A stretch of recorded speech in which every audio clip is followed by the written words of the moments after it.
Welcome children of class 5 in your moral science class. Now first we are dealing with page chapter 5, patience. So what is patience? Patience with family. Now patience is when we are waiting for anything and we are not worried about that. Now patience with family is love. So when you have patience with family, that means you are loving your family. Patience with others, when you are having patience with others, that means you are respecting others. You are listening to them carefully, that means you are respecting others. Now patience with self, when you are patient with yourself, that means you have confidence in yourself, so you have patience. Now patience with God is faith. So now when you have patience in God, that means you have faith in God. You are knowing that whatever God will do, it will be beneficial, it will be useful to you. Now you can see here the children, they are waiting patiently and listening to the teacher very nicely with patience.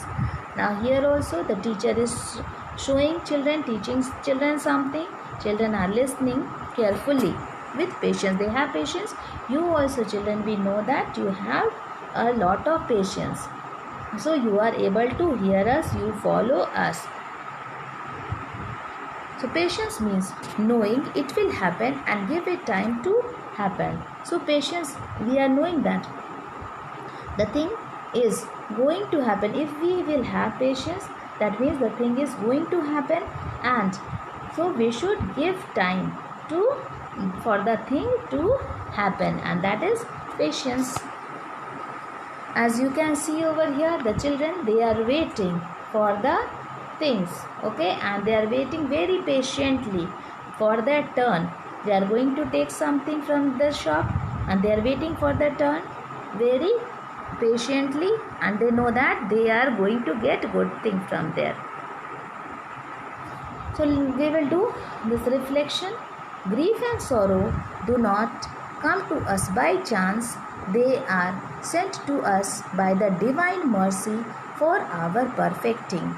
So we know that grief and sorrow, they are not coming to us by chance, okay, and they are sent to us by the divine mercy for our own perfecting. So let us understand first what is grief.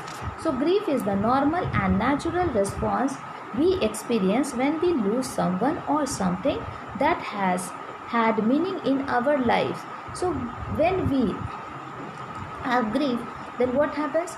If we have lost something, when we have lost something, when we have lost someone, and that person, he was very meaningful in our life, that person was very important, or the thing was very important in our life, then we feel very sad for that, okay. At that time we don't want to do anything. It is what we think and feel on the inside, what we are thinking, what we are feeling. It is numbness. We want to be quiet, we are sad, we have anger inside, we are feeling sorry, we are guilt relief, we want to be relief, and etc., all rolled up into one. So all the things, they are coming into one, packed into one, and that is our grief. Now grief never ends, but it changes. It's a passage, not a place to stay. Grief is not a sign of weakness nor a lack of faith. It is the price of love. So we should consider that grief, what happens? It never ends. It changes from one path. It changes its path. From one path he goes to the other way, and it does not stay at one place. Grief is not a sign, so we should not think it as a sign of weakness, okay. We should consider it as our strength. When we will pass through the grief, when we are going to pass through the grief, that means we will become strong, okay, nor a lack of faith. We should not lose faith over there, and it is the price of love. So we should be love, we should have love in that. We should not become weak. Now our sorrows and wounds are healed only when we touch them with compassion. So when we have sorrows, okay, when we have sorrows, when we have grief, when we have wounds in us, then what we should do, they will be healed, they will be made up when we will touch them with compassion, when we have love for them, when we have affection for them, then they will be healed, they will be all right. Then let us understand this. Grief and sorrow do not come to us by chance, they are sent to us by the divine mercy for our perfecting. So we have understood that what is grief and sorrow? Grief and sorrow, they have come to us, they have come to us, they have not come to us by chance. So God has sent those grief and sorrow to us. So those pains which we are having, the sadness which we are facing, they are sent by the God. And why God has sent it? The God has sent it so that we pass through that stage. Okay, when we are passing through that stage, then we will become perfect. We will have patience. We will have patience. We will become perfect when we face the challenges. When we face the challenges, then we try to overcome those kind of situations, and we become perfect. As you might have seen, that it is that the gold, it becomes a shine, it shines a lot, it becomes shines a lot when it is passed through fire. Okay, so the same thing, when we have grief in when we face through grief and sorrows, then we will become perfect, and God has sent it to us to make us perfect. And when we should not we should not forget God there, we should remember God, we should try to call God in those kind of situation. We should ask for the help of God, and we know that God is going to help us in all kinds of situation. So they have come to us. Why they have come to us? Because God wanted that this grief and sorrow should come to us, and we should face them well, with laughter, and take it as a challenge and become perfect. So thank you. Now we are going to discuss reflection of chapter 5, patience. The first question is, do sufferings come to us by chance? So we know that sufferings, do not come to us by chance. They are sent by the divine mercy for our perfecting, so that we become perfect. We have read that grief and sorrows, they do not come to us by chance, they are sent by the divine mercy. And divine mercy is divine mercy is God. So God sends us so that we can become perfect. Now who sends us sufferings?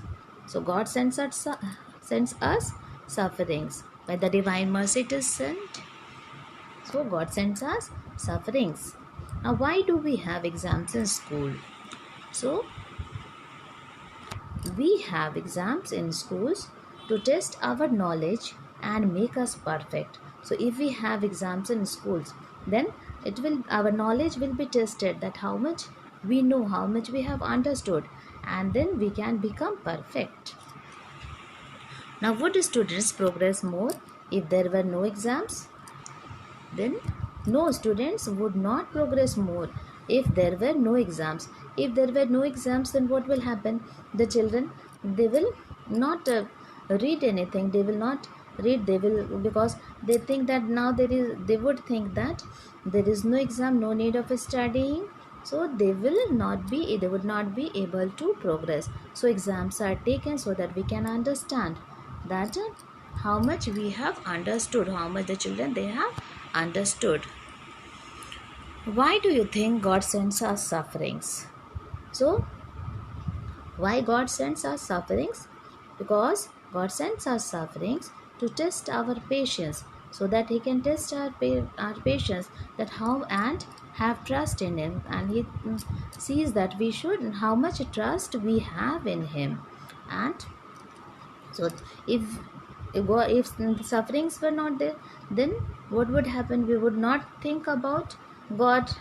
Okay, so he has sent us suffering so that our patience can be checked, our trust in him can be checked, that how much we trust in God. Now we are going to discuss true false. So first one is, Job was impatient and did not thank God. So here in the story of Patience chapter 5, we have seen a man, okay, we have read about a man.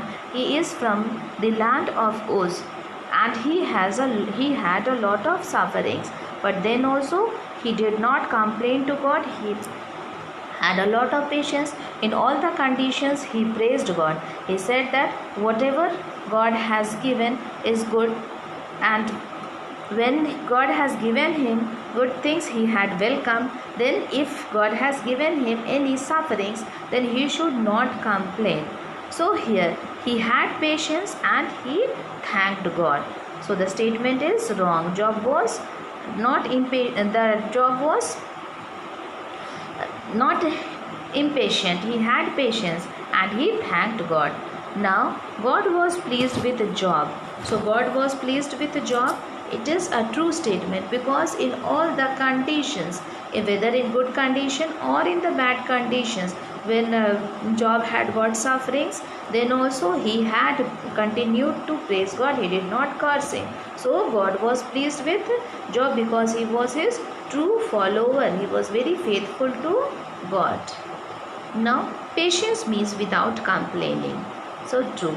So patience means, we know that patience means without complaining. When we have patience, we do not complain about anything.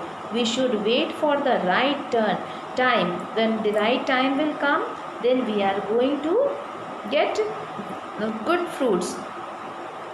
So we should not complain. When we have patience, we don't complain about anything. Now the next one is, the old man did not wake up. So this line, it is from the story, okay. This means you have to say whether this line is correct or not, from the story of obedience. The old man did not wake up. So this line is false, because we know that when Chang had gone to call the old man, then the old man had woke up. First what happened? First he did not hear, he was sleeping. Then again when Chang had shaken him, then or spoken loudly, then this old man, he woke up. So this statement is false. Now Job said to take the old man with the ladder. So this statement, Job said to take the old man with the ladder, this is a false statement, because in this story there is no Job. In this story there is mother who said the old man to take the old man with the ladder. Mother, she had asked, when Chang had fallen, then she asked Tiki Tiki Tembo to take the old man with the ladder to take out Chang. And when Tiki Tiki Tembo had fallen, then also mother said Tiki Tiki Tembo Chang to take this old man with the ladder to take out Tiki Tiki Tembo from the well. So now the next one, the name of second son in the story was Long. So here the name of the second son in the story was small. His name was Chang, but the name of the bigger elder son, it was Long.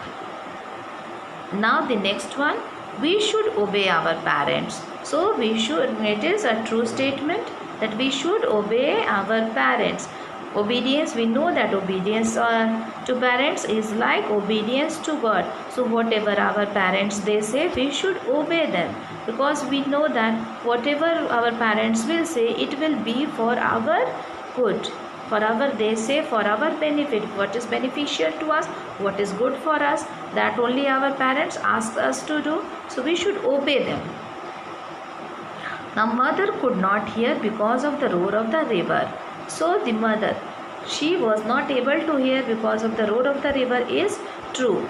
So when mother was washing clothes, at that time when the son went to say to call the mother,